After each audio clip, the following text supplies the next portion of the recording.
Welcome back to another reading and correcting of The Used Child with me, Kindar, the Tiger Writes. Oh, and Ty. Yes, I'm almost forgetting the supervisor. Today we're doing chapter 45 of The Used Child, and should you want to listen to should you want to listen to me do these live, it's on Twitch. Every Tuesday morning, 8 a.m. Eastern Time. Links is in the notes. The arc welder was so loud Tristan barely heard Alex yell over the plating he was welding to the hole. He shut it off and raised the visor. What? Alex was on the ground looking at him. I said we have incoming. Okay, let me know once they've landed and how far. He lowered his visor. They're half an hour away on foot. Tristan took off the visor. Who? No idea. Figured you'd want to know they were coming. Alex vanished back inside the ship. Tristan climbed down, put his tools away, and joined Alex in the cockpit. He looked at the screen showing 8 people approaching. My instinct, Alex said, tells me these aren't your everyday mercs. 7 of them were dressed in dark armor.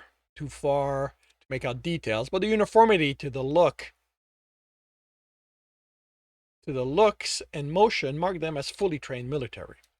Tristan pointed to the lone figure not in black. That's the mark. At this distance, he could only make out pale, but he wouldn't be surprised when it turned out to be white. I have a program running to create better image from all the angles, Alex said. How did they land without you knowing about it? Alex winced. Tristan wondered if a hint of a threat had slipped in his tone. Been too distracted to try to make out details to notice. Too distracting trying to make out details to know. We're on passive sensor, so anywhere outside a 500-mile radius, couldn't pick it up. If they were careful with their approach to minimize burn-off, they could land closer. If that's Masters, there's a possibility he has access to some space gov tech that no one's ever heard of. If it exists, I've heard of it. There isn't anything that will allow a ship to do atmospheric entry and not emit heat and energy. I made a note to do a deep search through the net in case something like that had just been invented. Was there a meteorite burning off in the atmosphere? No, they didn't copy your trick. He considered switching to the active sensors. That would let him find the ship, unless it was on the other side of the planet. But what would that tell him? Where they'd landed wasn't useful now that they were here.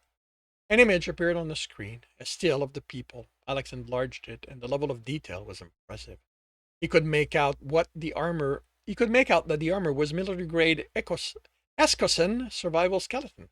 ESS were expensive and could survive just about anything short of being thrown in a star. Tristan had dropped one from orbit filled with sensors, and when it crashed, they told him that anyone in it would be delirious from the heat, have too many broken bones to be able to protect themselves, but they would be alive. They had Harkin rifles slung over their shoulder. Those were bad news. One of them could make a hole in the ship's armor. If the firefight started, he'd have to keep on the move and find thick cover. As he'd expected, the mark wore a white suit. That's Masters, Alex said. You were right, he came himself. You sound surprised. I told you he'd come himself. If he worked through intermediaries, he wouldn't have come in person to hire me. You know what to do. I'm already recording the inside of the warehouse. As soon as you two start talking, I'll use the identity you created to leak the exact location of the meeting to the people in orbit.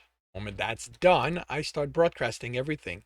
That gives you at most 5 minutes before the shooting starts. They're going to land and confirm I'm here, and only then will they start shooting. No merc wants to waste time killing the wrong target. Paused. Well, no merc worth the title. These guys are going to know the moment they see you, Alex indicated the screen. Not concerned about them. So long as I have the boy with me, they won't shoot. Once the mark is admitted to being behind everything, all this will become pure chaos, and his guards will be too busy trying to keep him alive to bother with me. What about Emil? Alex asked, his voice fully neutral. He was trying not to give away how he felt, but in the attempt to hide it, he was showing how much he hated that the boy would be in the middle of it. Tristan gave Alex his most charming smile. Don't worry. Keep him alive until all this is over. He looked at he loved how it made the human's hand closed into fist and his eyes burned with anger. Alex took a breath, opened his hands, and typed, bringing up multiple images of their armament. I expect you saw the rifles. He pointed at something at a hip that wasn't clear even with a high resolution. The projective algorithm I wrote says this is a gun. They probably all have one. I can't find indication of knives, but if they don't have at least one each, I'm a Tabaran Roach. A what?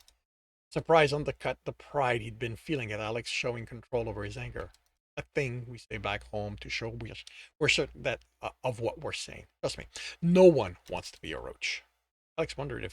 Tristan wondered if Alex's concussion might have caused lasting damage.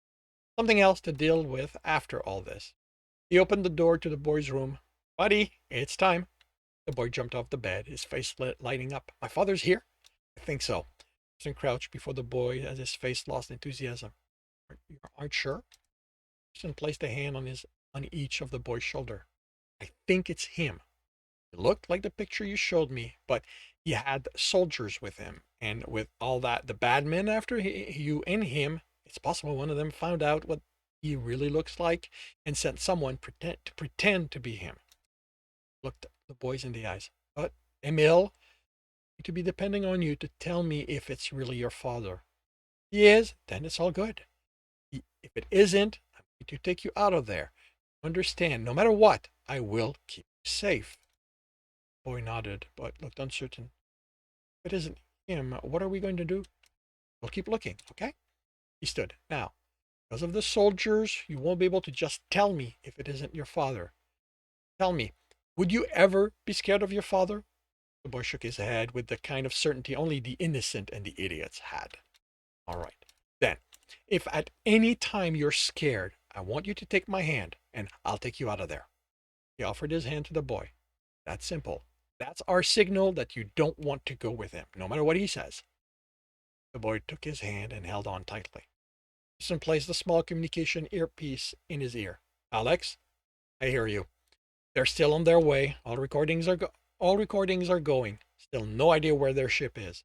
I'm running projections based on their path, but with only passive sensor, I'm not holding my breath. We're heading to the meeting point now. Tristan, Alex said, and he and the boy exited the ship. Please be careful. I don't. Just be careful, please.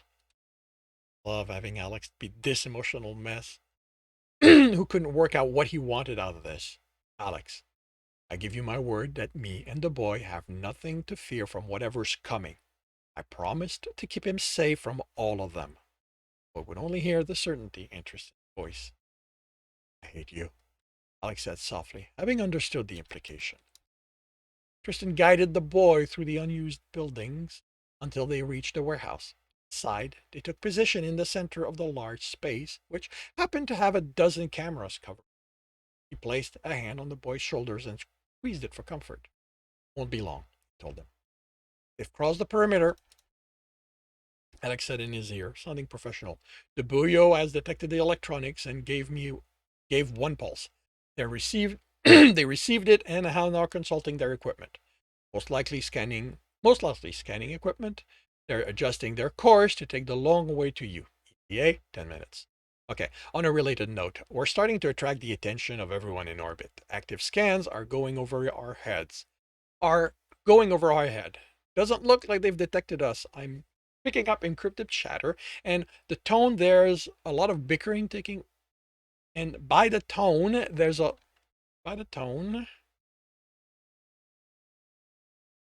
lot of bickering taking place. I'll let you know if anyone makes a move. ETA to masters reaching you, 8 minutes. In the distance, metal hit metal. Boy startled. It's going to be okay, told him. He placed his other hand in his pocket, closing it over the detonator. There was a slim chance he'd misread the mark, and this wasn't about negotiating his son's return. That was what the explosives were for. 7 minutes after Alex's last communication, two soldiers in black armor appeared, rifles pointing forward. Tristan stayed relaxed, finger on the trigger. They did a visual scan, turning their helmeted head and keeping the rifle pointed where they looked. Military training. The mark had borrowed soldiers. They took their time scanning the area. Occasionally, their rifle would pass over Tristan and he'd tense, but they kept going. After 15 minutes, they took position next to each pillar at the corner of the square formed by four of them, and the boy stood in the center of it. If they had scanners in their helmets, they hadn't detected the explosive, since they now stood next to enough to turn each of them into mist. They might have detected the cameras, but Tristan didn't think so. It wasn't what the mark would be worried about. They spoke. Indistinct muffled sound coming from their helmet. More steps came from the direction they had. Alex cursed in his ears. Two of them have just walked out of the camera's view. I can't tell if it was on purpose or just bad luck. The mark became visible, accompanied by three soldiers. They took position by the two already there, and the mark took 2 steps forward, making it clear he was the one in charge. Tristan, Ben said, this is a quaint hole you found to hide in.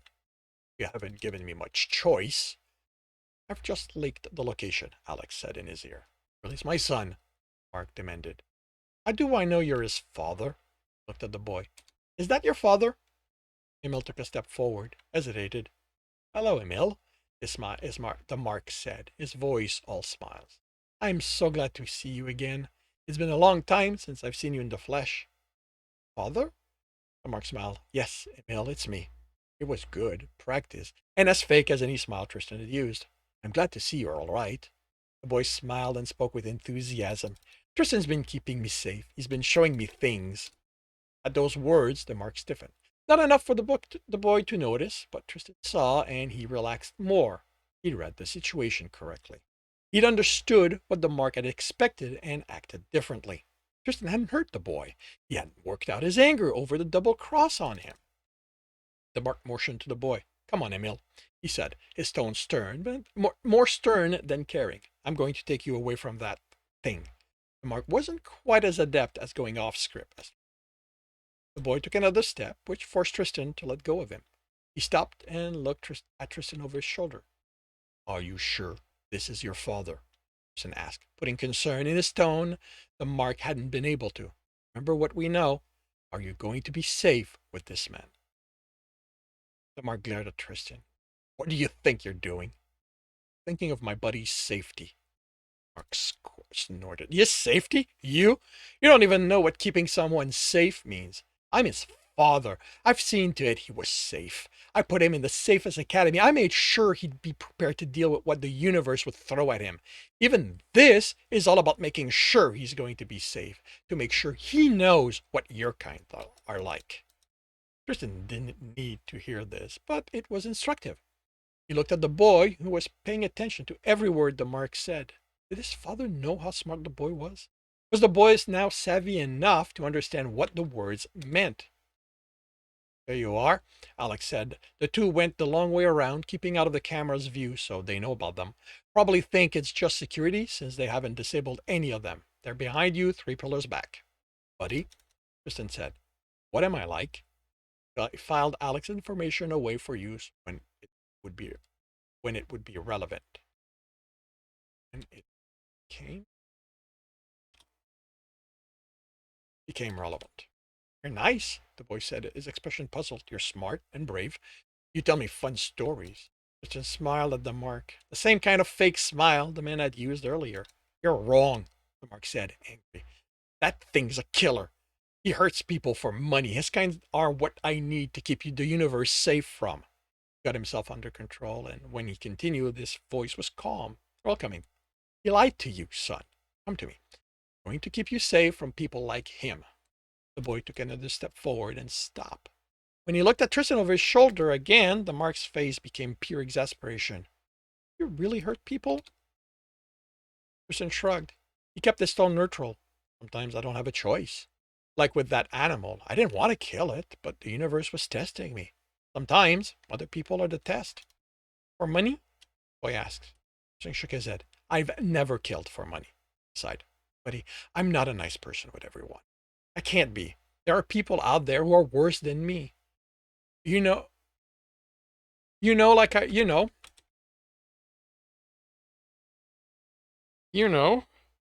like I do. There are bad people in the universe. Sometimes you can't be nice with them. He's lying, the Mark yelled at the boy, and as the boy nodded. He's nothing more than a killer, a murderer. He's the worst kind of mercenary scum. He doesn't care about anyone but himself. You're wrong, the boy said softly, but it was enough to stun the Mark into silence. You have incoming, Alex said. They're early. Do you really think you can tell my buddy that I'm a monster when I spent months protecting him from people who want to hurt him? Alex motioned around. We were betrayed at the rendezvous you arranged. How did that happen? Who told all the mercs out there we're meeting here? You say you kept him safe. All you did was put him in a prison and told them we'll never let him out. I've spent more time actually looking after him than you ever did. Emil, come here, now! The boy took 2 steps under the strength of the order. Please think, buddy, was all Tristan said, and the boy stopped walking. He was halfway between the two of them. Are you certain this man has your safety in mind? That he's going to look after you? Are you sure he isn't one of the bad men? No, I will not have you make my son doubt me. The monk ground his teeth to keep from adding more to his outburst. Ouch. Son, everything I did was to prepare you. You have to see that. Yeah, I have your best interest in mind, but that doesn't mean I can always be nice. Sometimes there are hard lessons that that have to be learned. Tristan, Alex sounded worried. Exactly how many mercs were you expecting? The sky's turning doubt how they're... Oh, shit. There was an explosion. The building shook. Dust fell from the ceiling. In the distance, a beam crashed to the ground. Startled, the boy ran back to Tristan, took his hand and clung to it. No! Another explosion punctuated the Mark's yell. I didn't set all this up for you to run to him. Emil, get back here this instant. Tristan held the boy against him and smiled at the Mark. This time it was a genuine smile. He mouthed, I win. No, the man growled. I hired you for one reason and one reason only. I paid you, so hand my son over to me. Tristan tightened his arm around the boy. No. The man was shaking. You think you've won? There's no one here to say what happened. When you're both dead, I'll just claim you killed my son. This is going to ensure that. Tristan picked up the boy and ran. Better have gotten that, he growled. Been broadcasting since I leaked the location as planned. Alex replied, the signal is strong and clear, and the only way and the only people who won't hear it are those primitive worlds who don't need to know about this anyway. What are you waiting for? The Mark yelled. Fire! Kill them both! But we have another problem, Alex said. Just one? He reached in the pocket, darting about to avoid the rifle shots. He pressed the detonator and there was an explosion behind him. I was so preoccupied with the broadcast and keeping an eye on all our friends in orbit, I never saw the rest of Master's Mans approaching. How many? He threw himself toward one of the lone guards. Oh, just about 100. He hit the ground on his back, rolled, and let go of the boy as blaster shot flew over him. He jumped up, grabbed the soldier's rifle out of his hand, and slammed the button to the helmet, cracking the visor. While he was stunned, Tristan found the camouflage sheath attached to the man's leg, pulled the knife out, and buried it in his chest, where the two plates connected. It sunk in easily, cutting through the atoms of the material.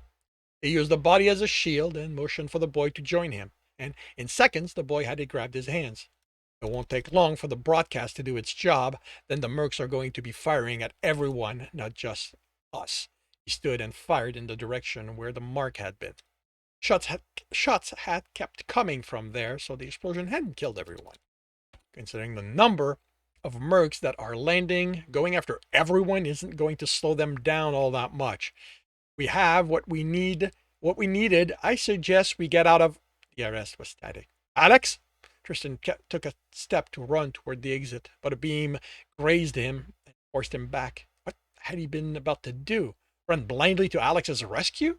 That wasn't part of the job, which was done, so he no longer needed Alex. He needed to focus on his own survival. And this concludes chapter 45 of The Used Child. If you are enjoying this, please leave a like. If you want to know when the next one's going to be, subscribe and hit the bell. If you want to read the books in the series, They're available on all major e-retailers. Want to listen to me, listen to, if you want to support me, that's on my Patreon, where you can also get access to just about everything I've written. If you want to listen to me do these live, it's every Tuesday morning, 8 a.m. Eastern Time on Twitch. Links are in the notes. And with that, I shall wish you a good day.